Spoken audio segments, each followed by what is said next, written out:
Some battles are fought in the open. Others are fought in whispers, behind closed doors. But when the lines are drawn, there's no turning back. Tonight, Faith and Daniel must decide where they stand and what they are willing to sacrifice. The night air is thick with tension. Inside the safe house, Faith paces while Deal stands by the window, peeking through the curtains. The sound of distant sirens echoes in the background. Daniel, weak and bruised from his escape, sits on the worn-out couch, pressing a cloth to his busted lip. The body heals, but some wounds go deeper, wounds that no bandage can fix. We can't stay here. My father won't stop until he finds me. Deal watching outside. It's not just your father, Faith. It's Pastor Abel. It's the scarred man. We've kicked a hornet's nest. Daniel sighs, wincing as he shifts position. Then let's make sure they regret coming after us. Chief Adedayo sits behind his massive mahogany desk, his face unreadable. Pastor Abel sits across from him, legs crossed, fingers tapping against his knee. The scarred man leans against the wall, arms folded, a cruel smirk playing on his lips. Power is never silent. When it is, you should be afraid. She's my daughter, Abel. You said you could control this. And I will. But the boy, Daniel, he's more dangerous than we thought. The scarred man chuckles, his voice like gravel. I should have killed him when I had the chance. Chief Adedayo looks at him sharply, but says nothing. He exhales, then leans forward, clasping his hands together. Find them, and this time, make sure there's nothing left to find.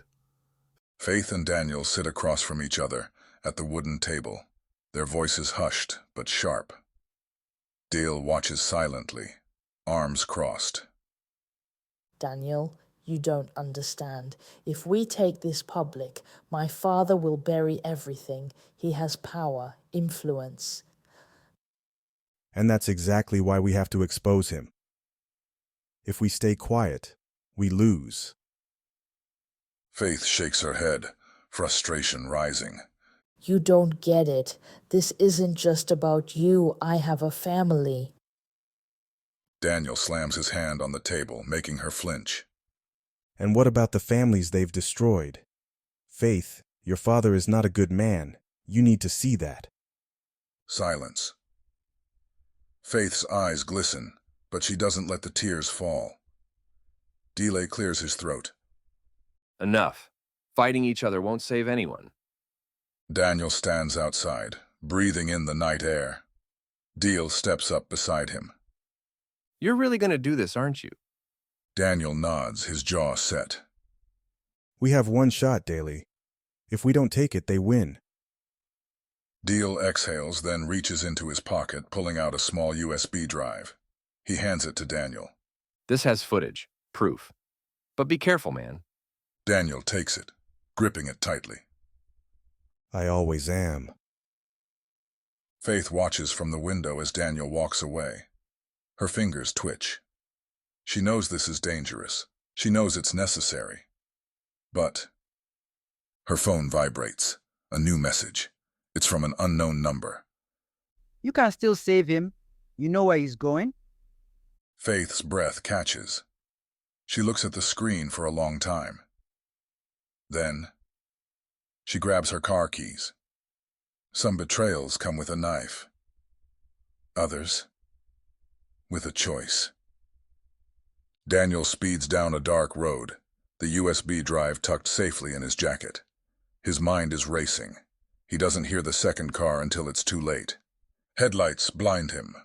A black SUV rams into his motorcycle. He crashes to the ground, rolling into the dirt. Pain explodes through his body. Boots crunch on gravel. A familiar voice chuckles above him. I told you, preacher. You should have stayed out of this. Daniel coughs, his vision. Daniel sits tied to a chair, his face bruised and bloody. Overhead, a single flickering light casts eerie shadows. Across from him, The scarred man sits casually on a wooden crate, flipping a knife between his fingers. Two armed thugs lean against the walls, watching silently. Some battles are fought with fists, others are fought in the silence between breaths. Daniel has nothing left but his faith. But faith doesn't stop pain. Pastor's boy, you don't look so holy now. Daniel coughs, tasting blood but keeps his gaze steady. If you're waiting for me to beg, you'll be disappointed. The scarred man smirks, then nods to one of his men. The thug steps forward and delivers a brutal punch to Daniel's ribs. He grunts, doubling over in pain, but refusing to scream. See, that's your problem, Daniel. You think you can fight the devil with prayers, but the devil has knives and guns and people like me. He pulls out Daniel's flash drive and dangles it in front of him. Was it worth it? All this digging, you think this will change anything? The truth always wins. The scarred man laughs, shaking his head.